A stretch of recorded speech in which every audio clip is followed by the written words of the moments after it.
गङ्गातरङ्गरमणीयजटाकलापम्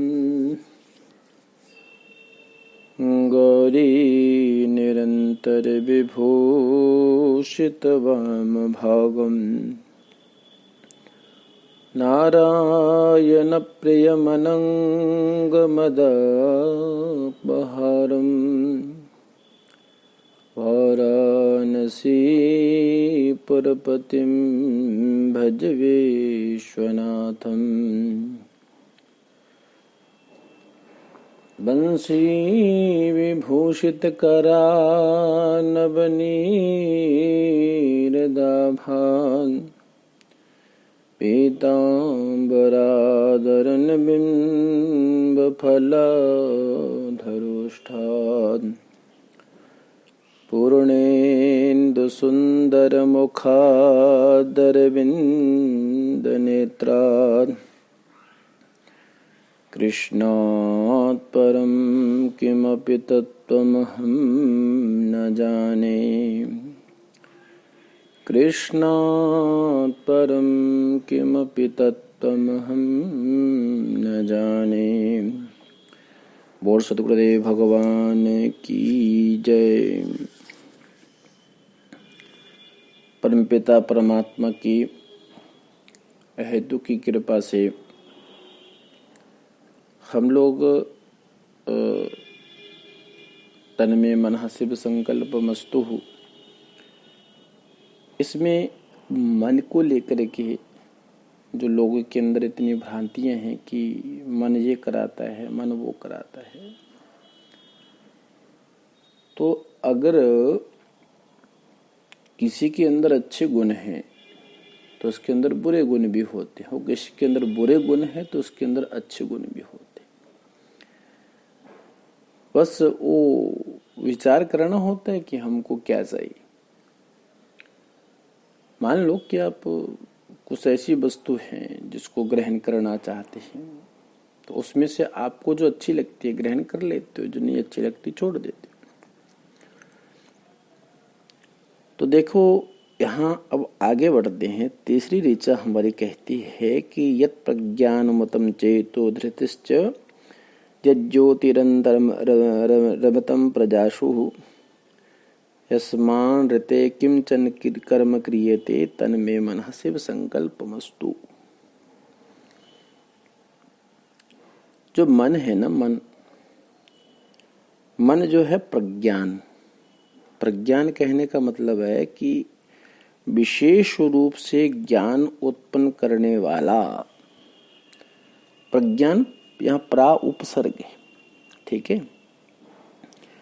तो इसका मतलब हो गया कि विशेष रूप से ज्ञान उत्पन्न करने वाला है कौन? मन। और पदार्थों को प्रकाशित करने वाला है कौन? मन। चेतः, चेतः का मतलब है सामान्य ज्ञानजनक है और धैर्य रूप है। क्या है?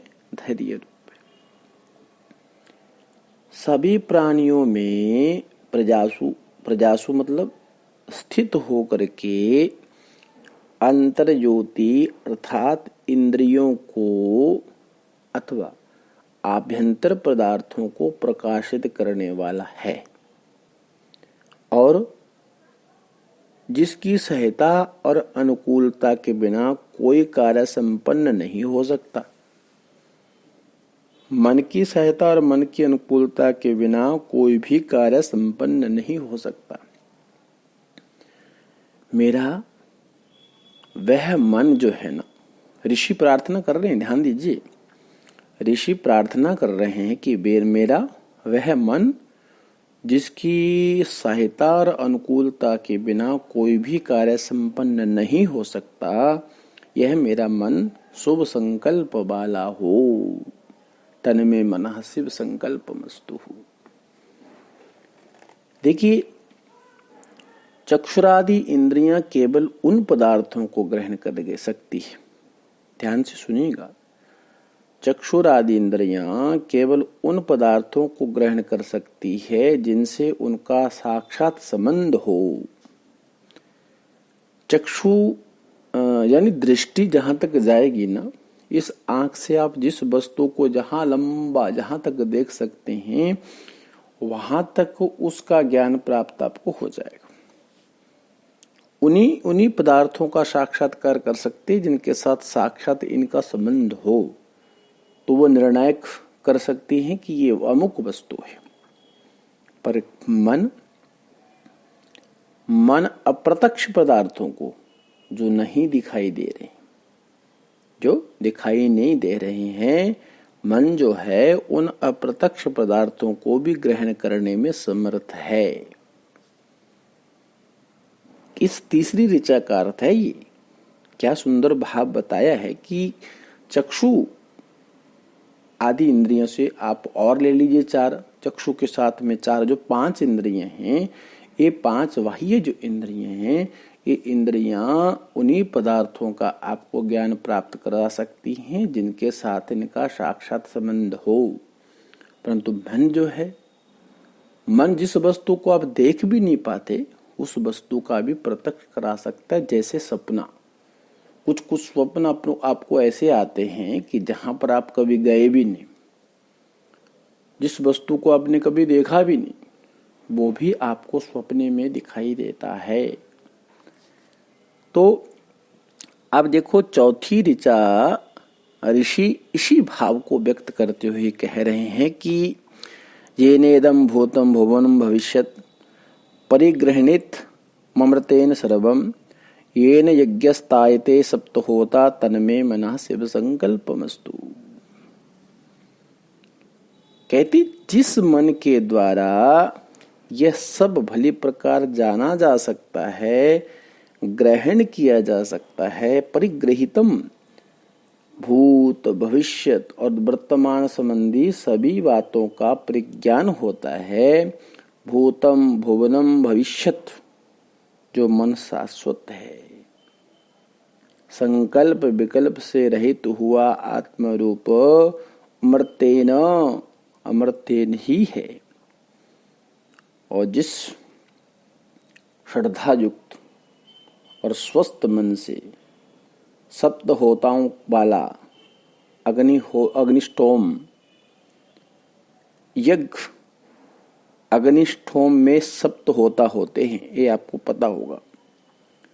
जो इन सप्त होताओं के द्वारा किया जाता है, तायते, तायते मतलब मेरा मन, मेरा वह मन शुभ संकल्प वाला हो जाए। देखिए एक बात बड़ी बारीकी से समझने वाली है। हमारा जितना भी ज्ञान है ना, जितनी वस्तुओं को हम जानते हैं, जितना भी ज्ञान है, वह शब्द राशि में शब्द राशि की ओतप्रोत है। ध्यान से सुनेंगे इस बात को। हमारा जितना भी ज्ञान है वह सब शब्द राशि में ओतप्रोत है। शब्दानुगम से रहित लोक में कोई ज्ञान उपलब्ध नहीं होता। जैसे आत्मा है, आत्मा की अभिव्यक्ति शरीर में होती है। ध्यान से सुनना इस बात को। आत्मा की अभिव्यक्ति कहाँ होती है? शरीर में होती है। वैसे ही ज्ञान की भी अभिव्यक्ति शब्द रूप कलेवर में भी होती है। वे शब्द मन में ही प्रतिष्ठित होते हैं। कहाँ प्रतिष्ठित होते हैं? मन में प्रतिष्ठित होते हैं। और मन के स्वस्थ होने पर उनकी स्फूर्ति होगी और मन के व्यग्र होने पर उनकी स्फूर्ति नहीं होगी। आप थोड़ा सा अपने माइंड को रिलैक्स करके छांदोग्य उपनिषद देखिए। छांदोग्य उपनिषद क्या कहती है? कहती है अन्नमयम ही सौम्यम मनाः। क्या कहा गया वहां पर? अन्नमयम ही सौम्यम मना। ये सौम्य मन अन्नमय है और इस सत्य का अनुभव कराने के लिए शिष्य को कुछ दिनों तक भोजन नहीं दिया गया। वहां पर एक दृष्टांत है छांदोग्य उपनिषद में। और भोजन ना मिलने से जब वह बहुत कृश हो गया यानी कमजोर हो गया, तो तब उसे पढ़े हुए वेद को सुनाने के लिए कहा गया कि जितना तूने आज तक वेद पढ़ा है उसको सुनाइए। वह बोला कि इस समय जो मैंने वेद पढ़ा है वह पढ़ा हुआ कुछ भी मन में स्फुरित नहीं हो पा रहा, मन में स्फुर नहीं हो पा रहा। ये तो छांदोग्य उपनिषद की बात है भक्तों। आप अगर अपने जीवन में प्रैक्टिकल करना चाहते हैं तो आप देखिए, आप कुछ दिन तक भूखे रह जाइए तो उस समय आपके अंदर से कोई भी ऐसे शब्द जो आपने बड़े प्रेम से सीखे थे वो कभी भी बाहर नहीं आ सकते। ये प्रैक्टिकली बात है। कोई इसमें कोई ऐसा नहीं कि शास्त्र के द्वारा किसी के ऊपर वो बात को थोपा गया है या जबरदस्ती किसी के ऊपर लादा गया है, ऐसा नहीं। ये सत्य बात है। तो वो शिष्य ने कहा कि मन में वो अभी वो स्फुरित नहीं हो पा रहा, मैं नहीं देख पा रहा। अनंतर उसे भोजन कराया गया, उसको भोजन दिया गया, उसको भरपेट भोजन कराया गया। उस शिष्य को भरपेट भोजन दिया गया। और जब भोजन कराया गया तो भोजन से तृप्त होने पर उसके मन में वह पड़ा हुआ वेद क्या हो गया, स्फुरित हो गया, स्मरण आ गया उसका। और इस अन्वय और व्यतिरेक से यह भी सिद्ध होता है कि ज्ञान की प्रतिष्ठा तथा सो जो हमारी स्फूर्ति होती है ना, ज्ञान की प्रतिष्ठा और स्फूर्ति में मन ही एक मुख्य कारण होता है। यदि मन प्रसन्न है तो ज्ञान संपादन और विचार विमर्श सफल होंगे। यदि आपका मन प्रसन्न है तो ज्ञान संपादन और विचार विमर्श निश्चित ही सफल होंगे। यदि मन व्यग्र और अधीर हो रहा है तो कोई भी कार्य सफल नहीं हो सकता, कोई भी कार्य सफल नहीं हो सकता। मन के हारे हार है, मन के जीते जीत। अतः फिर करना क्या चाहिए? कहते अतः मन का निर्मल और प्रसन्न होना सबसे अधिक महत्व रखता है इस जीवन में। मन को एक तो निर्मल बनाना है, एक मन को हमेशा प्रसन्न रखना है। यही इस जीवन यात्रा का सर्वप्रथम एक मुख्य कारण है। अगर जिंदगी में आनंद लेना चाहते हो तो आप देखिए, इसी बात को बताने के लिए हमारे आगे 5वीं ऋचा आ रही है जिसकी बात हम लोग कल करेंगे। तो कुल मिलाकर के हम ये कहना चाहते हैं कि तन में मनः शिव संकल्पमस्तु। ये मन जो है ना, मन इस बॉडी का इम्पोर्टेंट पार्ट है। ध्यान दीजिएगा, मन से आप बहुत कुछ कर सकते हो। हमारे शास्त्र तो डंके की चोट पर कहते हैं मन एव मनुष्यानाम कारणम बंध मोक्षयो। मन जो मनुष्य के बंधन और मोक्ष का कारण बनता है।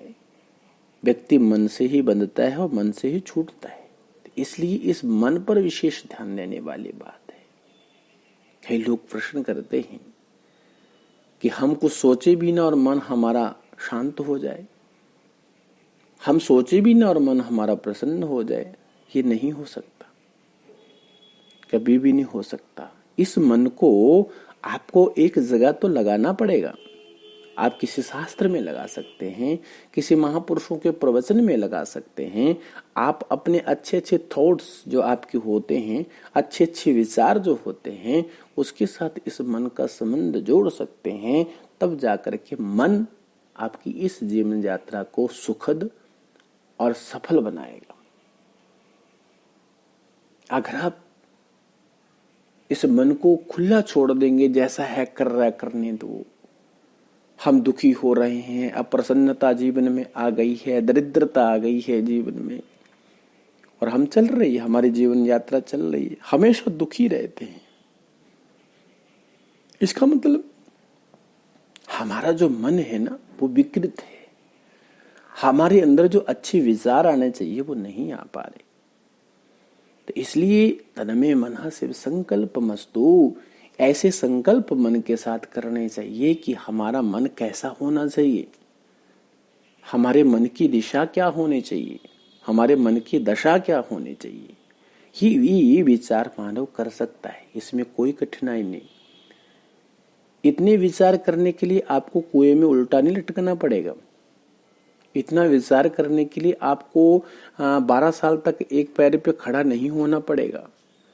इतना विचार करने पर आपको कोई भी शरीर को कष्ट देने की आवश्यकता नहीं है। सिर्फ सिर्फ सिर्फ एक विचारों का डाइवर्ट करना है, विचारों का परिवर्तन करना है, थोड़ी सी सोच बदलनी है बस। जहां आपकी सोच बदली वहीं पर आपका मन जो है वो प्रसन्न हो गया। अगर मन प्रसन्न है तो फिर आपके जीवन में अप्रसन्नता कभी भी नहीं आ सकती। आप प्रैक्टिकल करो, कोई भी कार्य अगर आप मन से करते हैं, प्रसन्नता से करते हैं, तो वो कार्य प्रसन्न हमेशा ही सफल होता है।